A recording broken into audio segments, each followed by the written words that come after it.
Okay, the very last technique we're going to practice today is called blending. So go ahead and label that. And when I demonstrate color blending, it's important to choose colors that will blend well together, which means that you want to have a little bit of familiarity with the color wheel. And you want to choose colors that are on the same side, better yet, next to each other on the color wheel. I usually demonstrate using 3, so you can see I have a yellow that I'm going to transition to orange, and then the orange that I'm going to transition or blend into the red.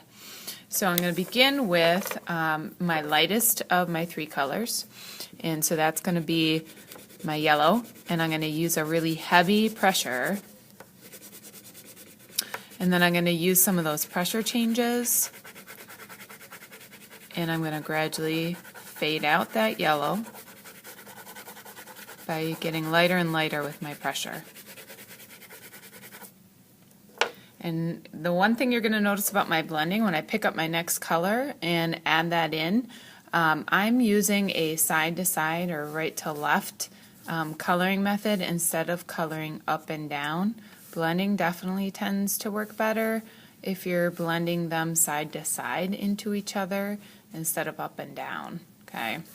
So then with my next color, I'm not going to go for a real solid pressure right away. I don't want to use my heaviest pressure yet.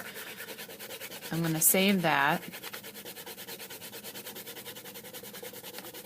till I get to the lighter area of the yellow. And then I'm going to work backwards this time, kind of easing up my orange pressure into my yellow. And then I'm going to continue with my orange, and then all of a sudden I'm going to lighten up with my orange because that's where I'm going to incorporate my red. I'm going to fade that out.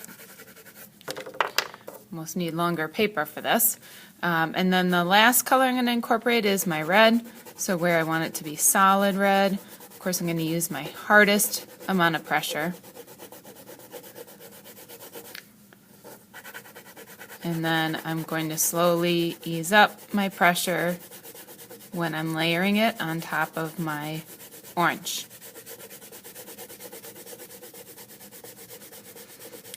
The key to making a really good transition between your colors so you don't see a lot of this white paper showing through is to go back and layer on top with a little bit more pressure. You have a better idea of how much pressure you can put in so that I'm really covering up and mixing those 2 colors right on the paper.